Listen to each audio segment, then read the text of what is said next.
Hello बच्चों, नमस्कार। एक बार फिर स्वागत है आपका आपके अपने यूट्यूब चैनल फिजिक्स की आत्मा पर। जी हाँ बच्चों, कक्षा 10वीं गणित के अंतर्गत जो आपकी प्रश्नावली 4.2 आज हमने स्टार्ट की है, उसके अंतर्गत आज हम बहुत ही महत्वपूर्ण विधि गुणनखंड विधि को सीखने जा रहे हैं। तो क्वेश्चन हम देखते हैं। पहला क्वेश्चन है आपका। क्वेश्चन बोल रहा है कि गुणनखंड विधि से निम्न द्विघात समीकरण के मूल ज्ञात कीजिए। तो द्विघात समीकरण में वापस से आपको एक बार बताना चाहता हूँ क्या होता है। ax स्क्वायर प्लस का bx और प्लस का c बराबर 0 है ना। परंतु क्या a does not equal to 0, यहाँ पर a का मान कभी भी 0 नहीं होना चाहिए। तो ऐसा समीकरण क्या कहलाता है? आपका द्विघात समीकरण कहलाता है। तो इसके जो मूल होते हैं, मूल मैंने बताया था, दो मूल होते हैं। पहला मूल होता है इसका अल्फा और दूसरा होता है बीटा। और मूल को अपन बोलते हैं शून्यक। मूल को क्या बोलते हैं अपन? शून्यक। तो अपने को इसके मूल अल्फा और बीटा का मान निकालना है, और या फिर मूल नहीं बोलेंगे तो मूल को अपन बोलते हैं शून्यक। मतलब एक ही बात है, या तो इनको शून्यक बोल दो या इनको मूल बोल दो। दो मूल होते हैं द्विघात समीकरण में, क्योंकि यहाँ पे स्क्वायर है तो द्विघात समीकरण के दो मूल, पहला मूल है अल्फा और दूसरा मूल है बीटा। तो इसका मान ज्ञात करना है। तो इसका वैल्यू निकालने का और भी तरीका होता है, जैसे अल्फा प्लस बीटा कर दो या alpha minus alpha into beta कर दो, है ना। तो लेकिन यहाँ पर अपने को उसने बोला है कि गुणनखंड विधि से निम्न द्विघात समीकरण के मूल ज्ञात कीजिए। तो अपने कौन सी विधि यूज करना है? गुणनखंड विधि। तो आइए समझते हैं हम। पहला क्वेश्चन आपको जो दिया है वो है एक्स स्क्वायर माइनस का 3x माइनस का 10 और बराबर में आपको दिया है 0। तो इसको अपने को विधि कौन सी यूज करना है? गुणनखंड। कौन सी यूज करना है? गुणनखंड विधि अपने को यूज करना है, फैक्टराइज मेथड। तो इसको सोल्व करने का सीधा तरीका है कि जो ये माइनस का 10 है, इसका गुणा सबसे पहले इसमें एक्स स्क्वायर के साथ में कर दीजिए। तो अपने को मिलेगा 10 माइनस का 10 एक्स स्क्वायर, है ना। जो लास्ट वाली संख्या है उसको फर्स्ट वाली संख्या से गुणा कर दो। तो माइनस का 10 का गुणा मैंने एक्स स्क्वायर के साथ में किया, तो माइनस का 10 एक्स स्क्वायर मिल गया। अब मुझे बताओ कि अपने को ये जो माइनस का 3x है बीच में, तो जोड़ने घटाने पर माइनस का 3x बचना चाहिए और गुणा करने पर 10 एक्स स्क्वायर आना चाहिए। ऐसी दो संख्याओं में इसको जोड़ना है। तो देखो, आप सोचो किस किस का गुणा 10 होता है, कौन कौन सी संख्या का गुणा 10 होता है। तो 10 आप सोच सकते हो, अपन 5 दूने 10 कर दें। 5 का गुणा जब अपन 2 में करेंगे तो कितना जाएगा? 5 दूने 10। और यहाँ पर भी x ले लेंगे और यहाँ पर भी x ले लेंगे, तो ये 5 दूने कितना हो जाएगा? 10। और x का गुणा x में होगा तो x स्क्वायर आ जाएगा, है ना। लेकिन अपने को काई में चाहिए? माइनस में। तो एक संख्या अपने को माइनस की लेनी चाहिए। तो यहाँ पर देखो, जो माइनस का 3x है, तो यहाँ पर बड़ा संख्या जो है, बड़ी संख्या 5x से माइनस में लेंगे, क्योंकि माइनस के 5x में से प्लस का 2x जाएगा, तब जाके माइनस का 3x बचेगा।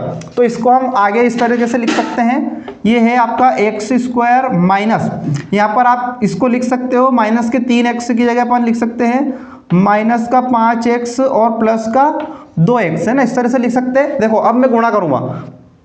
5 का गुणा 10 में 5 का गुणा 2 में करूंगा तो 5 दूने 10 हो जाएगा। x का गुणा x में करूंगा तो x स्क्वायर हो जाएगा। और आगे इनके क्या माइनस का चिन्ह है, तो माइनस का 10 x स्क्वायर मिल जाएगा। मतलब अपन ने जो वैल्यू मानी वो सही है, माइनस का 10 x स्क्वायर दे रहा है। और माइनस के 5x में से प्लस का 2x जाएगा, तो माइनस का क्या बच जाएगा? 3x। मतलब आपने जो वैल्यू मानी वो सही है। इसको सोल्व करने का यही तरीका, इसके अलावा और कोई मेथड नहीं है। और बराबर में ये माइनस का 10 कैसे जाएगा और बराबर में 0।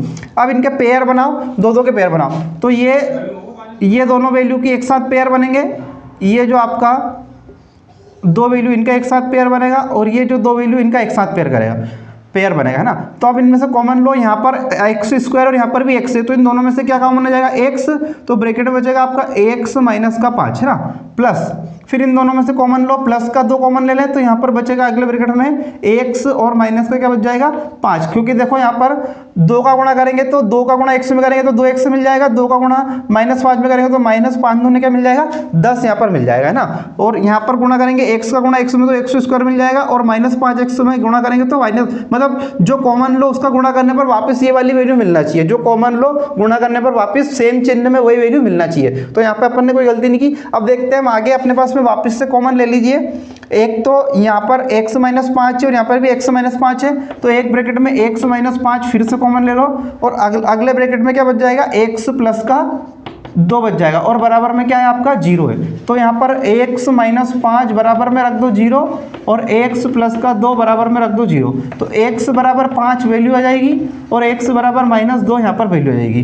तो इसके दो मूल मिल गए। एक मूल मिला x बराबर 5, और एक मूल मिला अपने को x बराबर -2। इसको अपन ने गुणनखंड विधि से सोल्व कर लिया है ना। तो जब इनकी वैल्यू को आप x बराबर 5 और x बराबर -5, जब इस वैल्यू को वापस से आप पुट करोगे इस समीकरण में x² - 3x - 10 में, तो इसका मान कितना जाएगा, 0 आ जाएगा। आप रख के देख सकते हो। तो ये हमने इसका सॉल्यूशन कर लिया है। अब आइए नेक्स्ट क्वेश्चन को हम वापस से सोल्व करते हैं। तो अगला क्वेश्चन आप खुद सोल्व कीजिए बच्चों, पहले आप ही हल कर लीजिए इसको, नेक्स्ट क्वेश्चन को। अगला क्वेश्चन अपने को दिया है, नेक्स्ट क्वेश्चन यहाँ पर ध्यान से देखिए आप। अगला क्वेश्चन अपने को दिया है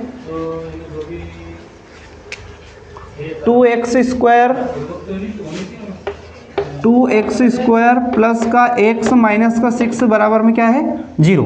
ये 2x² प्लस का x माइनस 6 और बराबर में 0। तो आप इसको वापस से सबसे पहले इसका गुणा कर लीजिए इन दोनों का।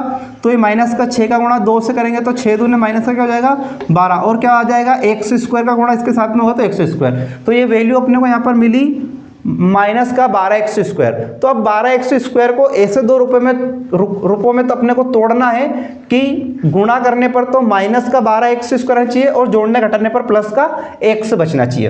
तो अपने को पता है कि अपन 4 और 3 है ना, इसका पेयर बनेगा। 6 दूने 12 भी होता है, पर अपने को 4 और 3 लेना है ना। तो एक पेयर लेंगे अपन 4x और एक लेंगे अपन 3x, है ना। लेकिन अपने को माइनस में वैल्यू चाहिए और यहाँ पर प्लस में चाहिए। तो बड़ी संख्या प्लस की होनी चाहिए और छोटी संख्या जो 3 है वो माइनस की होनी चाहिए। तो 4 का गुणा 3 में करेंगे तो 4 3 माइनस का 12, x का गुणा x² में x², प्लस के 4x में से माइनस का 3x जाएगा तो प्लस का क्या बच जाएगा, x बच जाएगा। तो इस तरीके से आप इसके पेयर को तोड़ सकते हो। तो बचेगा 2x² प्लस का आ जाएगा यहाँ पे 4x माइनस का आ जाएगा आपका 3x माइनस का 6 और बराबर में 0।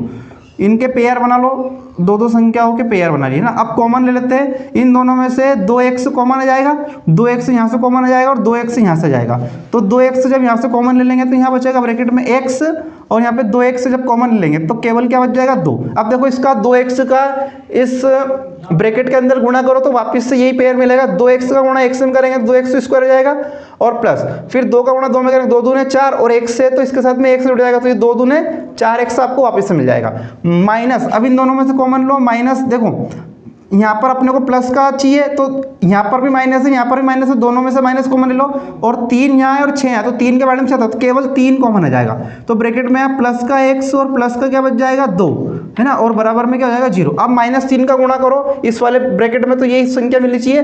-3 का गुणा x में करेंगे तो माइनस का 3x मिल जाएगा और ये -3 का गुणा 2 में करेंगे तो -3 दूने माइनस का क्या मिल जाएगा, 6 मिल जाएगा। मतलब आपने जो कॉमन लिया है वो सही लिया है ना, आप गुणा करके चेक भी कर सकते हो। अब वापस से कॉमन ले लो, ये x+2 यहाँ पर है और x+2 यहाँ पर है, दोनों में से क्या कॉमन आ जाएगा, x+2 कॉमन आ जाएगा। और अगले ब्रैकेट में क्या बचेगा, 2x माइनस का 3 और बराबर में क्या है, 0 है। तो वापस से अपन इनकी तुलना कर लेंगे, बराबर 0 मानने के एक बार x+2 बराबर 0 हो जाएगा और एक बार 2x माइनस का 3 बराबर में क्या जाएगा, 0। तो यहाँ से वैल्यू मिलेगी अपने को, ये प्लस का 2 बराबर के उधर जाएगा तो ये हो जाएगा x बराबर -2, x बराबर क्या जाएगा, -2। और वापस से यहाँ पर वैल्यू अपन निकालेंगे। ये देखो पहले -3 बराबर के उधर जाएगा तो प्लस का 3 हो जाएगा और यहाँ पर जाएगा 2x और बराबर में प्लस का 3। तो x की वैल्यू मिल जाएगी 3/2, ये 2 गुणा में है तो बराबर के उधर भाग में, तो 2 मान मिल जाएंगे x का, x बराबर -2 और ये 1 मिल जाएगा अपने को 3/2। इस तरीके से आप वैल्यू को फाइंड आउट कर सकते हो, है ना बच्चों। तो उम्मीद करता हूँ ये आपको पूरा समझ में आया होगा। इस तरह के डेली वीडियो पाने के लिए आपको YouTube चैनल फिजिक्स के आप में सब्सक्राइब करना है, जिस पर आपकी 10वीं की, मैथ्स की और विज्ञान की दोनों पूरी प्लेलिस्ट डली है। तो आप जाकर वहाँ पर आपकी तैयारी को बहुत अच्छे से कर सकते हो। ओके बच्चों, जय हिंद, जय भारत।